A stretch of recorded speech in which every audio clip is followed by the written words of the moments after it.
नमस्कार दोस्तों, फाइनेंशियली मालविया जी में आप सबका फिर से एक बार स्वागत है। आइए आज बात करते हैं रिटायरमेंट प्लानिंग की। ये एक ऐसा शब्द है जो हम सबके जीवन से जुड़ा हुआ है। जब भी हम रिटायरमेंट की बात करते हैं तो एक ही बात हमारे दिमाग में आती है, यानी 60 साल में काम धंधा बंद। पर अगर फाइनेंशियल टर्म्स में इसे कैलकुलेट करें तो रिटायरमेंट वो समय होता है, वो एज होता है जब आपकी इनकम बंद हो जाती है। यानी आपका जो रेगुलर इनकम है, जो आपके डेली के expenses, monthly expenses, financial liabilities को कवर कर रही है, उस इनकम का बंद होना, वो स्टेज आपका रिटायरमेंट कहलाता है।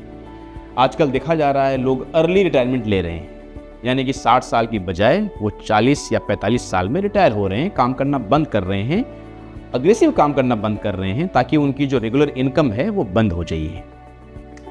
परंतु इस स्टेट में आने के लिए हमें 2-3 चीज़ों का ध्यान रखना पड़ता है, यानी एक प्लानिंग करनी पड़ती है ताकि जब हमारा रेगुलर इनकम फ्लो बंद हो तो हमारे खर्चे, हमारी फाइनेंशियल जिम्मेदारियां, इन सब को टेक केयर किया जा सके। आइए आज बात करते हैं रिटायरमेंट प्लानिंग के लिए कौन सी चीज़ें ज़रूरी हैं। रिटायरमेंट प्लानिंग हम जितना जल्दी स्टार्ट करेंगे ये हमारे लिए उतना कारगर साबित होगा, यानी कि अर्ली एज में भी आप रिटायरमेंट की प्लानिंग स्टार्ट कर सकते हैं। सबसे पहली बात, रिटायरमेंट प्लानिंग के लिए सबसे पहला महत्वपूर्ण चीज़ है आपको एक मेडिक्लेम पॉलिसी खरीदनी है। मेडिक्लेम पॉलिसी क्यों खरीदनी है? क्योंकि बढ़ती उम्र के साथ आपके मेडिकल के एक्सपेंसेस बढ़ सकते हैं और बढ़ती उम्र आपसे मेडिक्लेम पॉलिसी की अधिक प्रीमियम की डिमांड करती है। सो अगर आप अर्ली एज में मेडिकल पॉलिसी खरीद लेते हैं, आजकल मेडिकल पॉलिसी अवेलेबल है जो आपके रिटायरमेंट के बाद भी आपको कवर करती है। सो प्लीज़ बाय सबसे पहले एक मेडिकल पॉलिसी एडिक्वेट कवर के साथ जो आजकल के मेडिकल एक्सपेंसेस को कवर कर सके। दूसरी चीज़, अगर आपके ऊपर कोई फाइनेंशियल लायबिलिटी है, यानी कि आपने कोई लोन ले रखा है घर के लिए, बिजनेस के लिए या अन्य चीज़ों के लिए, तो अपने इनकम को ऐसे प्लान कीजिए कि आपके सारे लोन्स बिफोर रिटायरमेंट ख़त्म हो जाने चाहिए। क्योंकि लोन के लिए आप एक तय रकम महीने की किस्त के रूप में, EMI के रूप में चुकाते हैं। रिटायरमेंट के बाद जबकि आपके पास मंथली इनफ्लो नहीं रहेगा या फिक्स इनफ्लो की संभावनाएं काफ़ी कम जाएंगी, उस समय अगर ये मंथली EMI जाने की जिम्मेदारियां रहीं, ये आपके फाइनेंशियल प्लानिंग को गड़बड़ा सकती हैं। सो दूसरी बात, आपको सबसे पहले ये प्लान करना चाहिए कि जो भी आपके लोन्स हैं वो बिफोर रिटायरमेंट ज़ीरो हो जाएं। तीसरी बात, आपके पास एक टर्म पॉलिसी भी होनी चाहिए। क्यों होनी चाहिए? क्योंकि रिटायरमेंट वो स्टेज है जहाँ पे आपका इनकम बंद हो जाएगा। रिटायरमेंट के बाद न सिर्फ आप बल्कि आपकी फैमिली की भी एक फाइनेंशियल जिम्मेदारी बनती है। टर्म पॉलिसी, अगर आपको रिटायरमेंट के पहले कुछ मिसहैप होता है तो आपकी फैमिली की फाइनेंशियल जिम्मेदारियों को फुलफिल करेंगी। सो 3 चीज़ें, मेडिक्लेम पॉलिसी, अपने डेट को इस हिसाब से प्लानिंग करना है कि आपका लोन ज़ीरो हो जाए, और टर्म पॉलिसी खरीद लेनी है। अब आती है बात कि आपके जो खर्चे रिटायरमेंट के बाद फिक्स रहेंगे, बने रहेंगे, उन खर्चों को कैसे मैनेज किया जाए। मान लेते हैं आज आपकी उम्र 35 साल है, 35 ईयर्स है, और आपने प्लानिंग की है कि आप 60 साल की उम्र में रिटायर करेंगे। आज के दिन में आपके जो खर्चे हैं, महीने के जो तय खर्च है, वो है तकरीबन 1 लाख रुपया। कैलकुलेशन के लिए इस फिगर को एक बार हम लेते हैं।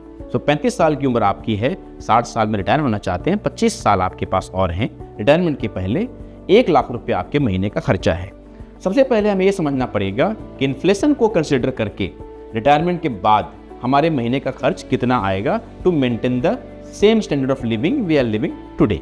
सो आज के दिन में अगर आपका लाख रुपया खर्चा है, इन्फ्लेशन रेट अगर हम 6% का पकड़े, आपके रिटायरमेंट के बाद यह खर्च 1 लाख से बढ़ के 4,29,187 रुपीज़ हो जाएगा, यानी 4,29,187 रुपीज़ की रिक्वायरमेंट होगी आपके रिटायरमेंट के बाद आपको same standard of living maintain करने के लिए। अब अगर हम ये जानना चाहें कि इतनी रकम महीने की चाहने के लिए हमें कितना बड़ा कॉर्पस चाहिए, तो हमें ये समझना पड़ेगा कि ऐसे फंड्स जो हमें महीने का फिक्स एन्युटी दे सके, उसका रिटर्न क्या होता है। इसका रिटर्न 6 से 7% के रूप में वेरी करता है।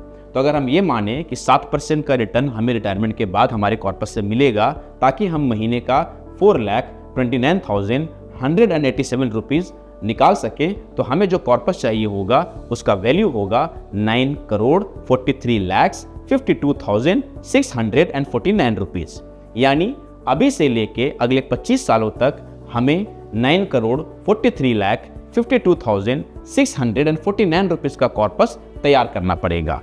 अब आइए समझते हैं ये कॉर्पस हम कैसे तैयार कर सकते हैं। म्यूचुअल फंड में SIP के द्वारा आप आसानी से यह रकम प्राप्त कर सकते हैं।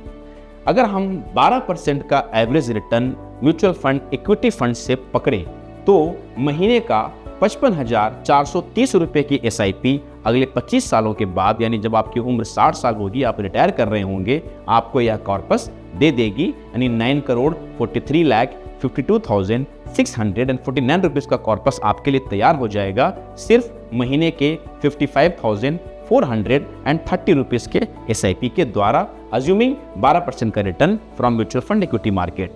सो अगर आपकी रिटायरमेंट प्लानिंग 35 साल से की बात कर रहे हैं, यानी आप 40 साल हो चुके हैं, 45 साल हो चुके हैं, तो महीने की SIP की रकम बढ़ती चली जाएगी। इसलिए आप जितना जल्दी रिटायरमेंट प्लानिंग करेंगे, आपकी मंथली रिक्वायरमेंट उतनी कम होगी।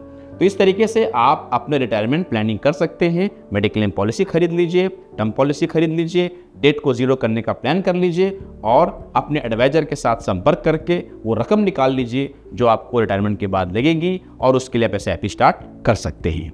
हमारे इस वीडियो से जुड़े रहिए नई जानकारी के लिए, नए अपडेट के लिए। तब तक के लिए थैंक यू। जानकार बनिए, सुरक्षित रहिए।